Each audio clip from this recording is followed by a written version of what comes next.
Alright everyone, it's time for a rainy, windy day garden update. As you can see, we've been getting quite a bit of rain. It stopped about an hour ago, and it's actually because of all the breeze, it's drying out slightly. You may hear a little bit of interference, by the way, from the breeze, but I'll try to block the wind at the moment with my coat here.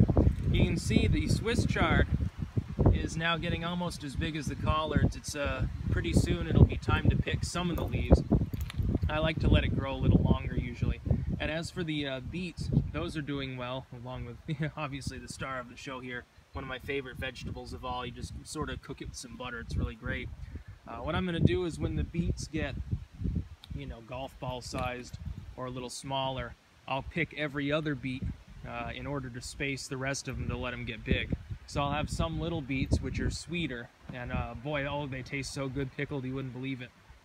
And then bigger ones for baked beets, around August or something. You can see all the second leaves coming on the morning glory, so those are actually doing pretty well. And I weeded some in here. You can see the radishes. They're starting to come along. Those will be ready before too long. They grow voraciously. It doesn't take a lot of effort. I think you can actually eat the greens of them too, which is kind of weird. I don't know if I'd want to try that. Extremely happy turnip plants.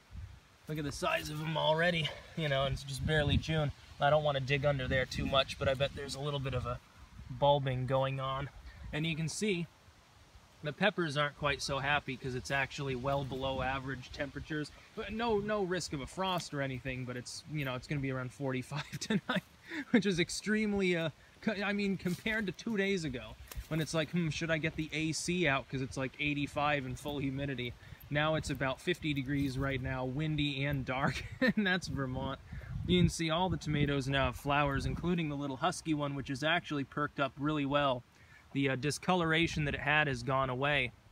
Whatever deficiency it had, the problem has been solved successfully, and now it's really growing fast. It's almost bigger than this one actually now, which had dwarfed it. But yeah, 4 varieties of tomato. Actually, no, 5. Because this husky cherry's, it's technically different from that one. And you can see the cucumber getting its second leaves.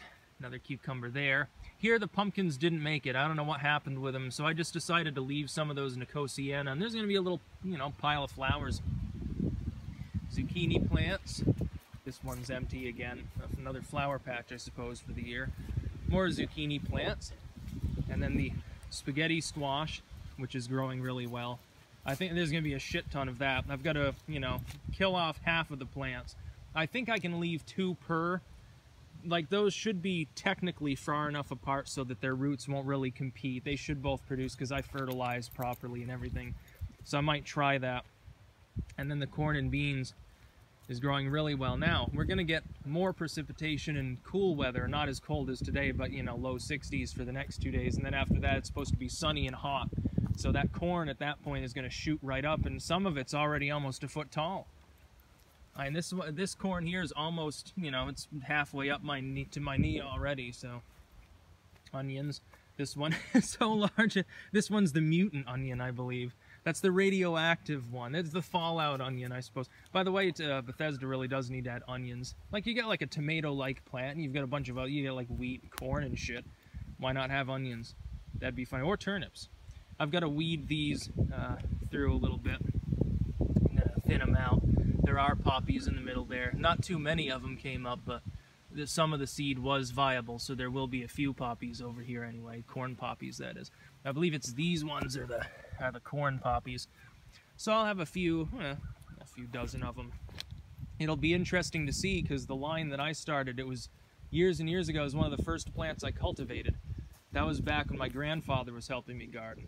And some of them are mutated. They're all different colors and shapes, and they're kind of weird. I'm not sure where all of them originated, because I don't believe all of the colors and shapes were in the original pack, and I didn't add any more, so I'm not sure what happened there. For literal mutation. Fallout poppies, I guess. All the beautiful flowers. I deadheaded some of those off. This one, I believe, is putting out a few new blossoms, but I gotta, get rid of the other dead ones. But it's doing pretty well over here overall. Looks nice. I like to splash some color along the center here that's wider. That's sort of why you want more room here. You can have a row of pots. I'd like to put some more in over there. I've got some more pots and soil. I just need to get the flowers to put in it. And something today smells awfully good, but I can't place the smell. I don't know what species right now is flowering. Well, you know, other than all of them. But I don't know which specific one it is. It's not the lilacs at this point. Aw, color's all gone. And the compost, I flipped this again, and it's had more stuff added to it. It's rotted down another few inches. So it's starting to produce actual soil in the middle. When I was flipping it around, you can see some of it starting to degrade to the point where it's almost dirt. It's going to be great. And you can also see like the flowers and stuff out back. I might as well show you.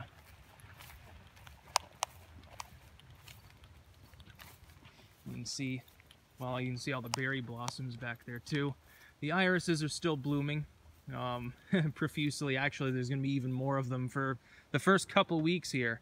There'll be a lot of them. And the smaller white ones are also blossoming.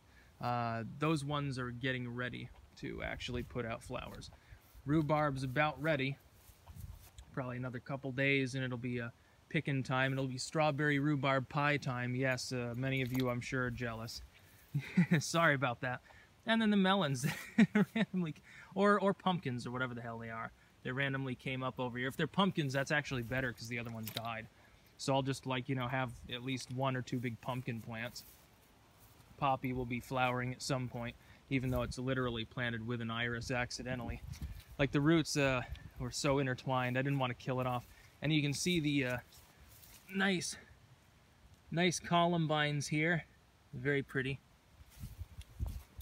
Sent to me from a Texan many years ago. Took it a couple years before it really got established. Now it's spreading everywhere, so I'm glad about that. I want it to keep spreading. So yeah, just a general garden update here. Lots going on. Also show you there's sort of a haphazardly dug, half-assed area here. And I actually popped asparagus over here. I had it outside because the other asparagus back there that's larger, what happened is originally I got 6 of those little ones to pot up. I mean, that were in the little pots. I'm like, I'm going to plant these.